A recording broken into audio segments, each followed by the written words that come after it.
Hello everyone and welcome back to the Great Book of Grudges. My name is Nathan and today we've got a rather exciting mod review. You see, this is the ROTBLOOD, a faction mod that we've seen on the workshop for a while. You've been able to use those units with Nurgle's faction, but now is finally its own thing.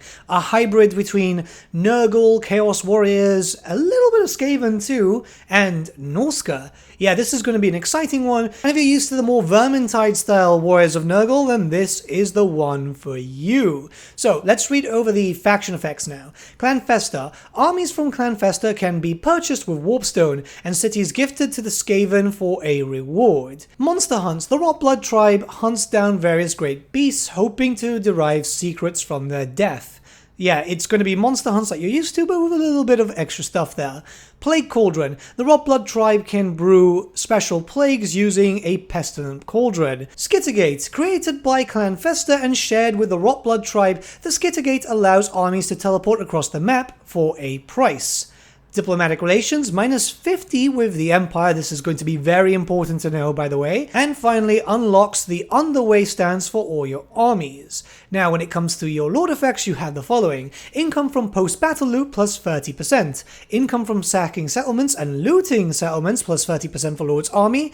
Melee attack plus 6 when fighting against men, Lord's army. And finally, attribute causes terror when fighting against Empire. That's actually quite a tasty bonus. Now, there's a lot to talk about this mod, so we're going to jump right in. Just a quick note, though, I will be using a cheat mod just to showcase stuff better, as I've been playing for a few hours, and I don't tend to record my own playthroughs. So, yeah. So you'll be starting off in the northern tips of Norsca, so right next to, well, Varg. You'll be dealing with Varg directly. They're your first enemy, and you're going to get a lot of fighting involved here. Let me just tell you now that this campaign is going to make you fight a lot of factions really, really quickly, which is going to be quite fun. It's going to make sure that you actually have a active campaign.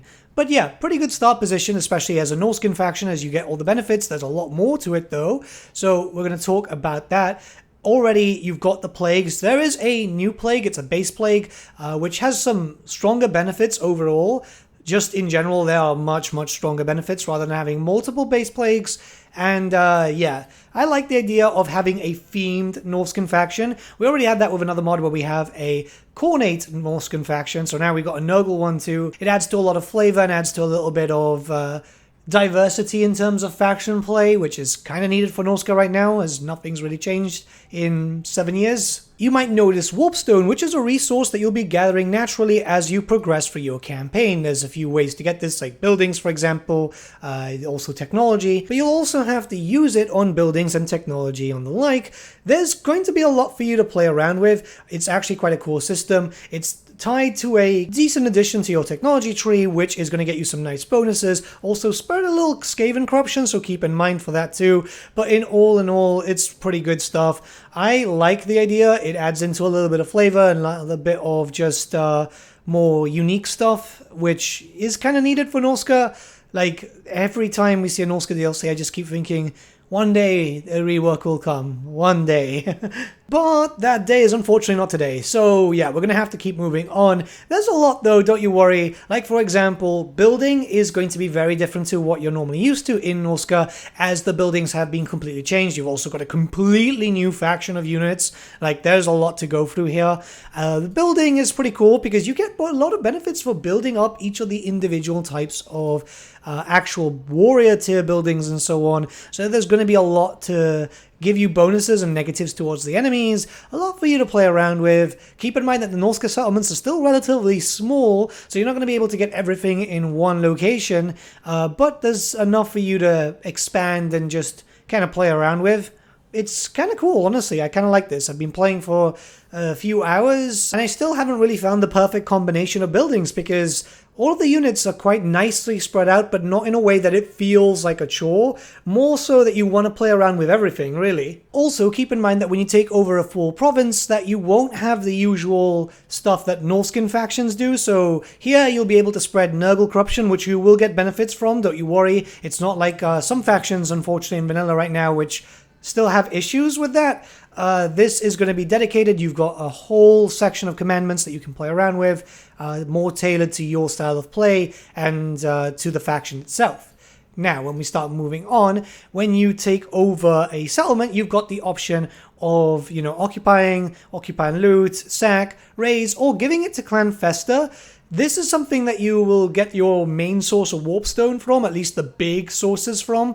That's also going to get you a bunch of infections too. And then you've got the Skittergate. So this is a simple teleporter. You can put it anywhere that you want, which I think is freaking cool. It's just going to add to a awesome effect there that you can just choose where you're going to invade. That's always kind of fun. You're already used to something very similar when it comes to playing as Be'lakor, for example, but these Skittergates, they can only last for a certain amount of turns, or you can manually close them. But I think it adds to quite a nice theme. It's like a proper invasion with the gates closing behind you and stuff. I don't know. I just feel like this is a lot more thematic. Also, your tech tree will be linked towards this, so you'll be able to get better vision as you start actually going through the tech tree, which the Norscan one is a little bit of a annoying thing, but yeah, you're going to have to make do. So here's a fun one. If you like playing as a Skaven, which, I mean, who doesn't? You can also summon in a Skaven army in a very similar sense to Disciple armies. You play Warpstone, and there you go. Now, keep in mind that I'm using a cheat mod at the moment, so yeah, a lot of stuff is going to appear really, really strong. But it's an army that can't replenish. They do have a lot of extra added effects and so on. You can summon these directly next to your army, so if you need a little bit of help, you can summon in some Skaven. This is another benefit of being friends with Clan Fester, and I kind of like it. It adds to a lot of effect. Warpstone doesn't really generate that much, depending on how many buildings you have and so on. So it's not like you're just gonna have a overabundance, or at least I haven't. I was using it fairly often though. I was playing through a very hard campaign, and yeah, it was pretty interesting. Mostly because you do end up in quite aggressive points. But anyways, let's start moving towards our legendary lords, because you have two. The first one is Bodvar, and he's a melee focused character, pretty strong. He's going to be the one that you start off with too. Got a great weapon, he's kind of cool. He's there to do a lot of damage, and I feel like he does it very, very well. Overall, yeah, it's a weird thing because I don't tend to like melee-based characters unless they come with like something different, but he is focused on like a lot of debuffs, which I think is kind of cool. You've also got a skill which helps you faction-wide as you get a little bit of growth per province as you get into battles, and this is going to be that character that you're going to want up there, because while this faction can grow at a decent pace, sometimes you just want to grow a little bit faster and faster and faster to start getting your endgame units quite early on. Your second legendary lord is actually unlocked through a quest, which doesn't really take too long. All you have to do is get 250 infections at the start of a turn. You'll get the quest by turn 2, by the way, so it's quite fast if you know how to stockpile. But you will be spreading a lot of plagues too, so kind of plan ahead if you do want this character, as he is fairly decent. You can see here the Lord effects as follows. Infection cost minus 50% for Lord's army. Nurgle corruption in adjacent province plus 1. Nurgle corruption plus 3 in local province. Don't worry about it being red, it's actually a bonus for you. Chance of a plague spreading plus 50% all units in army. Winds of magic cost minus 2 for Blight Boil, and Winds of magic cost minus 3 for Blight Boil upgraded. It's already pretty good. You can see the benefits are there already. The character itself is a very powerful spellcaster, having access to both the Law of Death and the Law of Nurgle, so you're able to do quite a lot of damage in all honesty. I mean, it's easy enough just to be able to switch whichever spells that you might be using or not, or just getting the best ones, as those laws do have enough skills that you can kind of dump where you need to. And in general, like, you've got a decent amount of abilities and skills. You're kind of spoiled for choice here. You might want the respec mod. I'm not too sure if it works with this. And yeah, some pretty good bonuses all around with its unique skills too, especially the research rate plus 20%, which is just great for a Norscan tech tree, because those are just kind of horrible. There's a lot to talk about, as you can imagine. We're going to start looking towards the generic lord choices, because there's a few. The spellcaster is a shaman with either the Law of Death or the Law of Nurgle, so you can play around, and they've even got some unique skill lines too. In general, having a spellcaster lord is always useful, because a lot of people do prefer spellcaster lords. I'm one of those people, which is further proven here as I forgot to actually record footage for the melee lord. I've got it obviously now, but yeah, the melee lord is called a blessed, and they're pretty decent, right? It's just basically a smaller, weaker version of your original Legendary Lord with the same effects too. You've still got a bunch of bonuses there. You can also get the growth bonus, which makes them much more viable, but I'm more of a spellcaster user, as in general, I just prefer spellcasters. Hero choices, on the other hand, this is where things become a bit more interesting, as you have a lot of different variants. The first one being a basic melee one, which is a ROTBLOOD Eternal. Again, melee hero, but this one is there to serve for protection of your actual spellcaster lords, or at least that's how I use it. And all in all, very useful. You know, good stats all around, everything works out quite well. At the end of the day, it really depends on your own playstyle. I just like a lot of spellcasters. It's how I used to run my armies on the tabletop too, alongside a blender hero. But speaking of which, there are some spellcaster heroes. Well, one and then another one which is kind of weird. So the first one is a Lore of Nurgle spellcaster, and it's pretty basic, but then again, you know, it adds you the Lore of Nurgle, which you want anyway, because while that lore is a tiny bit, well, not even a tiny bit, it is very, very overcosted, it's still one of the ones that you can have a lot of fun with. You know, you've got some big damage there and so on, and you'll also notice that it's also got a range attack too, which makes them a lot better. It gives you some... I wouldn't really call it artillery, but yeah, it's kind of like artillery.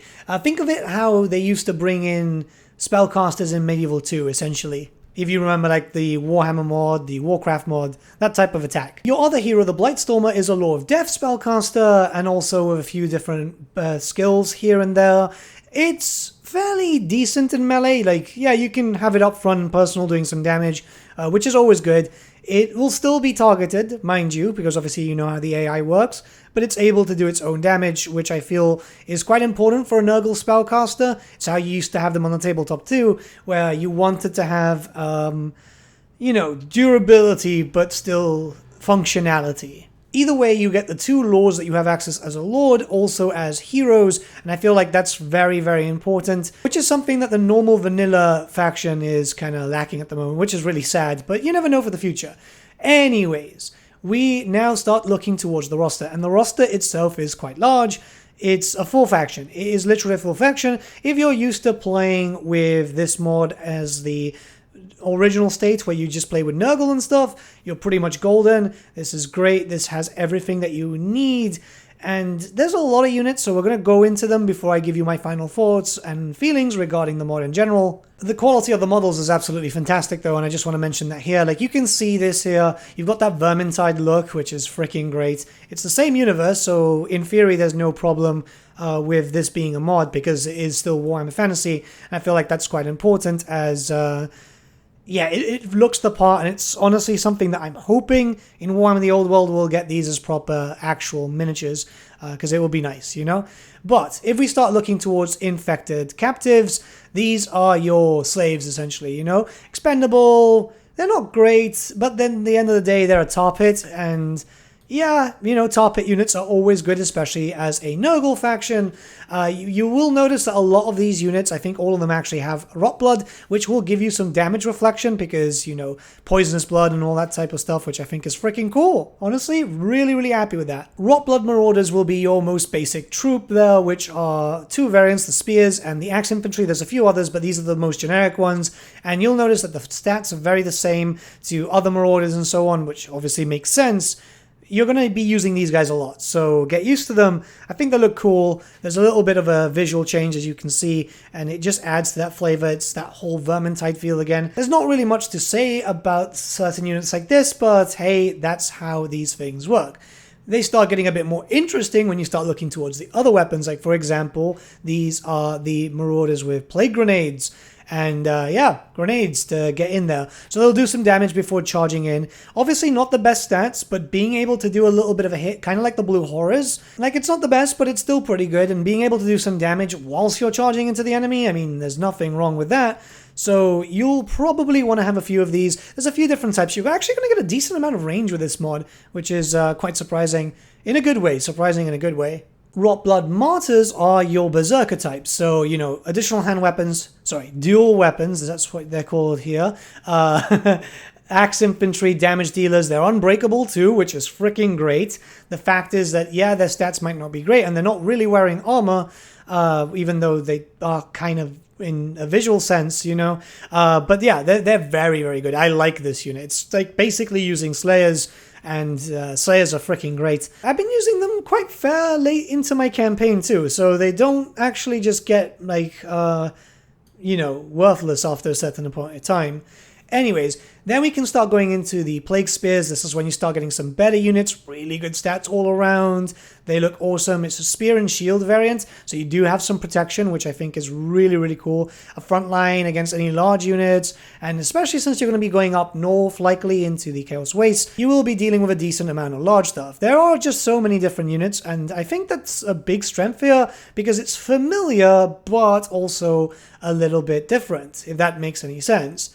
Then you've got the Engorged, which are just awesome. Absolutely awesome. The shields I love. Visually, they are so cool. Stat-wise, they are horrendously strong. Because 125 armor and shield, really high leadership. Like, these are some of your big boys, right? And you will notice that you will start to rely on them a little bit as you start getting into later stage into your game. If you're dealing with the Empire, for example, where they have a lot of stuff that can do a lot of damage to you, you want as much as possible here, and these guys definitely perform the job that they need to do. So we're going into the range version, and we've got the ROTBLOOD Grenadiers again, but this is a standard version, no shield, but they are kind of like berserkers. Not the best stats, but hey, you know, a little bit of a firepower, so a little grenade and then just slamming right in. Even the baseline vanilla Norscan berserkers are decent, and with enough upgrades and stuff, you can actually make them last for a decent amount of time in your campaign. So I don't see that there's too much of a problem here. In fact, you're not going to get too much range, but the little that you do, you will notice it as you progress.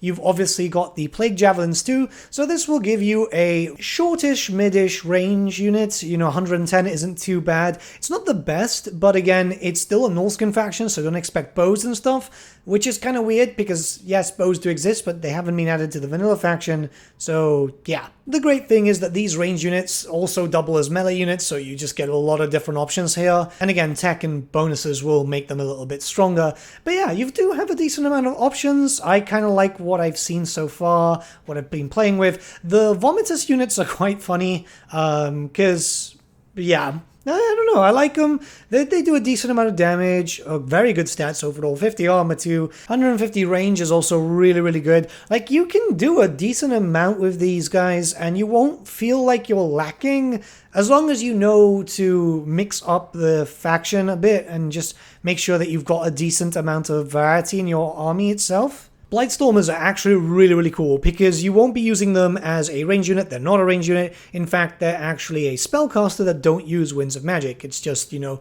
the old version where you've got a pool of spells with a certain amount that you can use, and that's it. And I think that's honestly really, really good. It takes you back to having those options with other lords, and it kind of feels, well, kind of like what people do with mods with Med 2 once again, which again falls on the Life Leeches too, where they're like an artillery unit, but they're actually a spellcaster unit.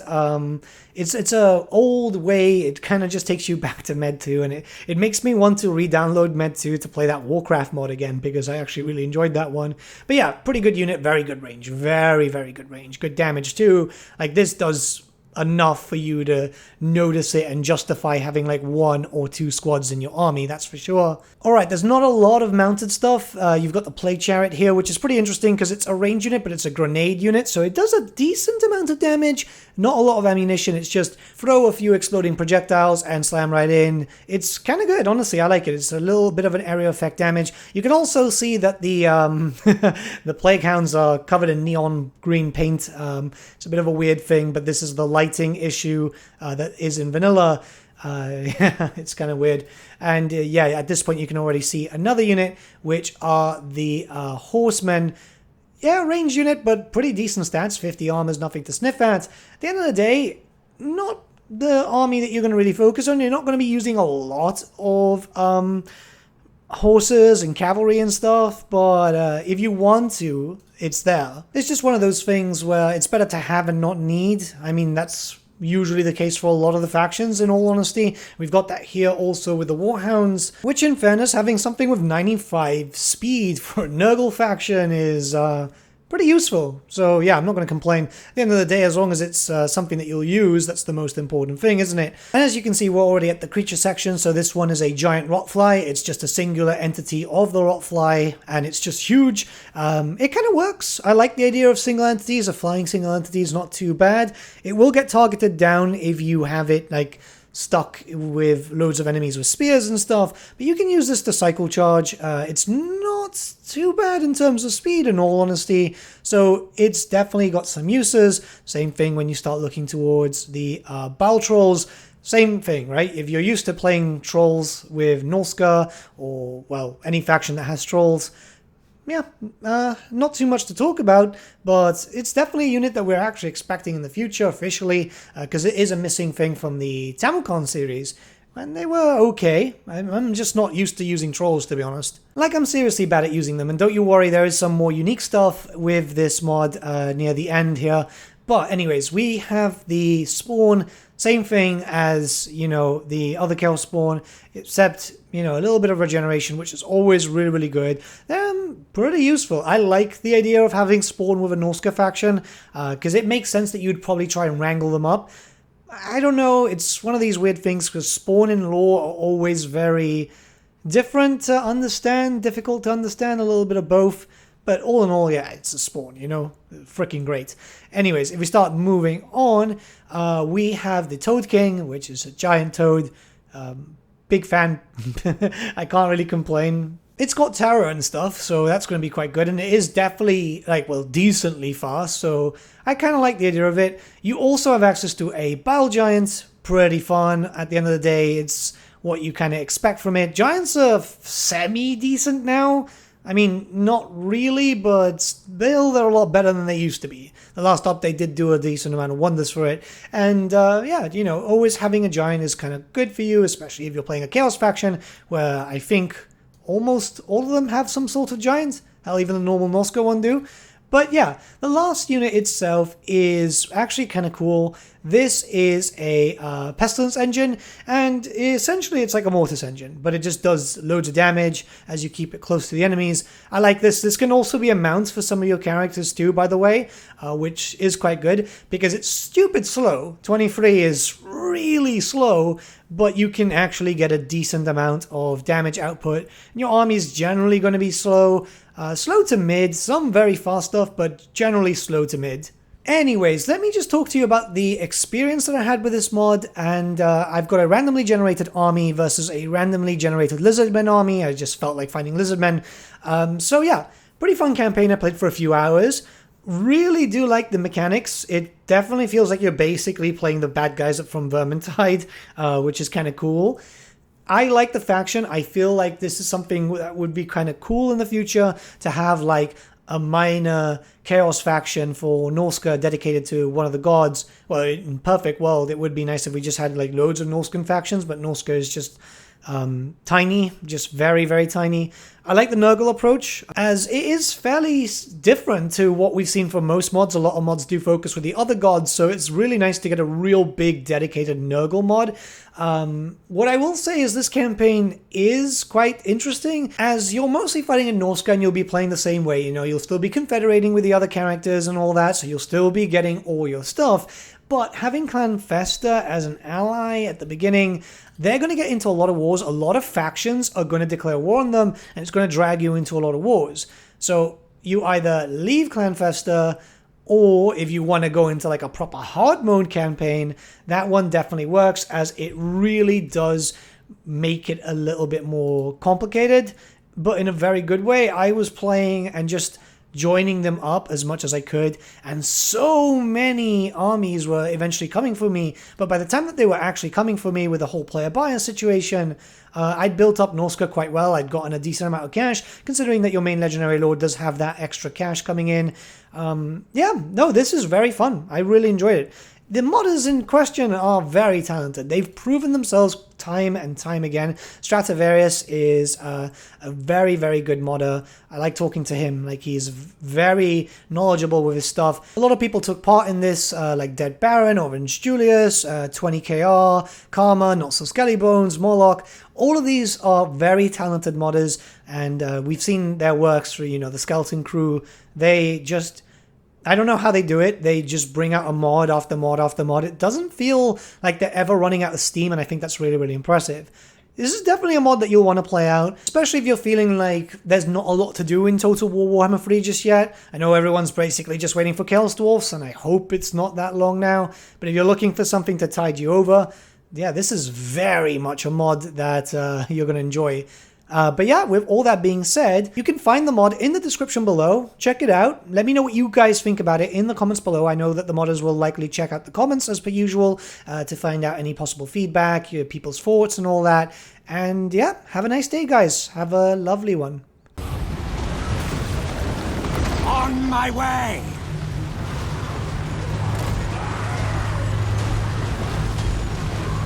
My gods, call! Chaos Marauders! Fall back! Mortal fool! No! I've seen death.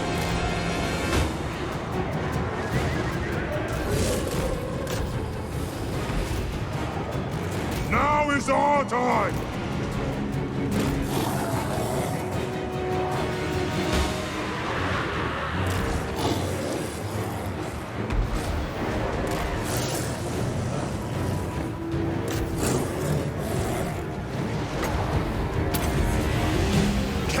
Marauders! They will succumb! Charge! Where's the enemy? Your will! This was not meant to be!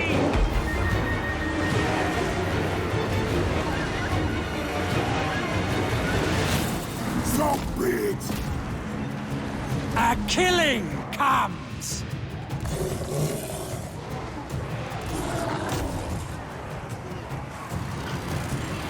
Shaman Sorcerer!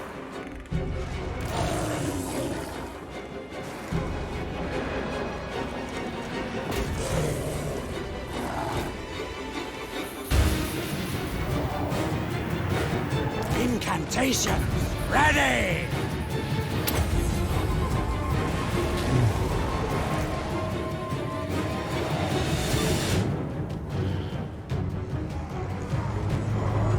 That's what the Masters bid! We want their eyes! Command us! No problem! Command us! Prepared to help!